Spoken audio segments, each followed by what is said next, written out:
Welcome. There was I tried to have the stream start at 4:20 exactly, but unfortunately there were some technical difficulties because I'm out of recording space.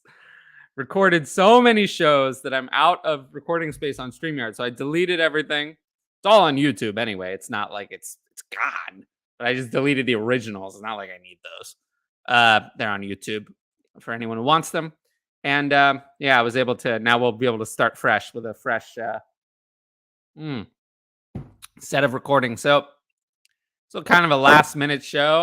There hasn't been as much news lately. I haven't recorded one of these quick news things, and this one's going to be real quick. I don't think it's going to be very long that we're going to be here talking about this topic. But the news of today: DeVante Parker was traded somehow to the Patriots for more than the Cowboys got from Amari Cooper. A Parker and a fifth rounder this year for a 2023 third rounder. So Parker and a fifth for a third next year. I didn't think Parker was worth much of anything. He comes on a cheap salary too for the acquiring team. The Patriots get him at, I believe it's like $5 million a year remaining on his deal. Because a lot of that stays with Miami. Yeah, it's going to be $6 million. $6 million this year, 6.3 next year. No dead cap. They can cut at any time. Obviously, I assume they would play him this year. And then they'll decide on 6.3 million. I mean, DeVante Parker is not a bad player. 6.3 million for DeVante Parker. 6 million is this year very reasonable. I don't see any reason to. I don't know if I showed these, but welcome to chat. But anyway, let's get the simple side out of the way first. Let's start with the Dolphins. Once they traded for Tyreek Hill, they signed Cedric Wilson in free agency. I assumed that DeVante Parker was not going to be on this roster. I was thinking it was like 80%, 90% DeVante Parker's not there.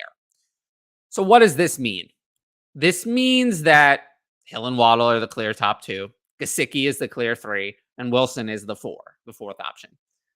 I just think that Tua Tagovailoa is not great. I'm worried that he's going to support two high-end options in Hill and Waddle. I'm worried about that. I am not 100% confident. I like the potential, but I'm not 100% confident. Additional options, I mean, Gesicki at tight end, I mean, he could still be a low-end tight end one. It's not that hard to do that. But Cedric Wilson, I still have no interest. So he probably deserves a roster spot now where he wouldn't have with Parker, if only because if Hill or Waddle got hurt, then Wilson might have some upside as like a wide receiver 4 in a streaming week. But even then, I mean, we're talking about someone who has little to no value. I don't even know. I barely rank him. It opens up things a little for Gesicki, but again, I kind of projected this after everything happened. So I didn't move Gesicki's rank. His rank was already moved to where I thought he would be if he was the clear 3 behind Waddle and Hill. Hill and Waddle, I guess. And, for Tua, again, I already assumed this move was going to happen. So I think that's enough about the Dolphins. We already talked about this in the Tyreek Hill video. The more interesting side, the Patriots. So what are the Patriots really doing? I mean, they're stuck under the contracts of Hunter Henry and Jonnu Smith this year. They cannot escape from those contracts. Next year, they'll be able to do something. But this year, they're stuck with those contracts, and nobody's going to want them at $12.5 million a year. So they're stuck with Hunter Henry and Jonnu Smith. So 2 high-priced tight ends. Then they have Kendrick Bourne, Nelson Aguilar, Jacoby Myers, and now DeVante Parker. So 4 wide receivers. I mean, I don't see any of these. I mean, it's possible that they have no fantasy relevant receiving weapons at all. I don't think I'm going to rank a receiver in the top 40, 50, maybe. I'm not sure I'm going to rank a Patriots receiver in the top 50. I'm not going to rank Hunter Henry in the top 12.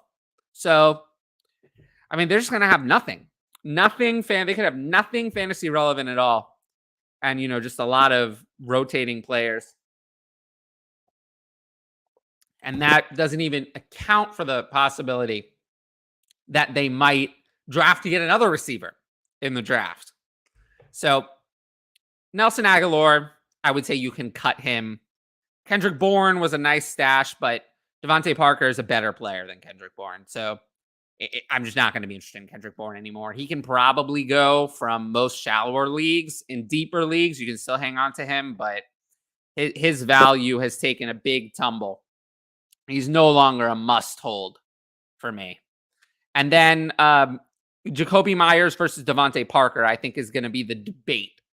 So the debate between which of those two players is better. Myers is the ascending player. He's younger. He has more upside. Parker, we know what he is. He's already 29. He's not going to get better. I would say if I had to choose one in Dynasty, I'd obviously choose Myers, the younger player, just in case this is his last year before free agency. If he does well in 2022, he could be a free agent, go elsewhere, and get a decent-sized contract. So I would take Myers in Dynasty. In redraft, they'll probably be close. They'll probably both be around 50, maybe 50 or 6 at best. I don't think they're going to be top 50. So they're going to be 50 in the 50s. I'm just not interested, really, to be honest. Just not. And, this kills any idea of much from Jonnu Smith because now they're going back to 11. DeVante Parker is a solid outside receiver. And then, Myers and Bourne can play in the slot. Aguilar can play in the slot. So they have 3 players who can kind of play in the slot.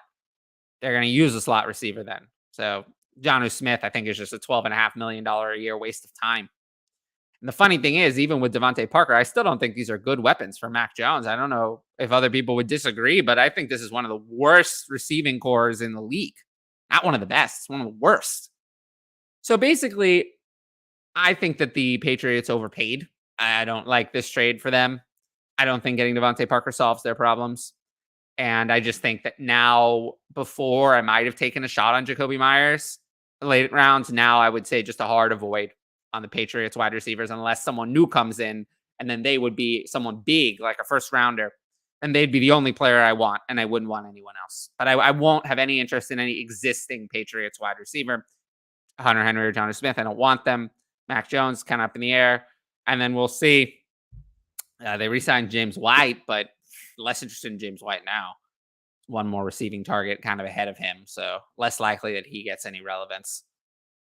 Yeah, because the wasteland there. You'll be choosing between Damian Harris and Ramondre Stevenson kind of on a weekly basis, and you won't have much else to do. But anyway, just want to wrap up that trade real quick. Yeah, it was a bizarre trade. I agree, Kyle. Bizarre. Could they have drafted? I mean, the 3rd round pick is next year, so they weren't going to be able to do that this year. But yeah, I do think that they could draft a wide receiver in the 2nd or 3rd round that's better than DeVante Parker. I don't really understand the point of this trade. It doesn't solve anything. So Parker's already 29 on the downside of his career. Just don't get it. But Bill Belichick, the GM, not a good track record. Bill Belichick, the head coach, is probably the best head coach of all time. But Bill Belichick, the GM, subpar. He's a below average GM, and this is another, honestly, a head scratcher. So we'll see. It just makes fantasy football in New England more difficult, clears up things in Miami like we wanted. And I am interested to see if Miami drafts a wide receiver later in the draft. That would be interesting. If they use a later pick on a receiver now, they have room for another receiver on the roster, even if not really in the starting lineup. That would be interesting. It's more likely now than it was before. But anyway, I just want to get the quick video out there. Not too much to say.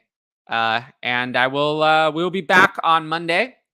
On Monday on this channel at 3 o'clock Eastern. And we will cover the rookie quarterbacks and tight ends. And we'll go over the mock draft from last week. So that's what'll be on our show sheet for Monday.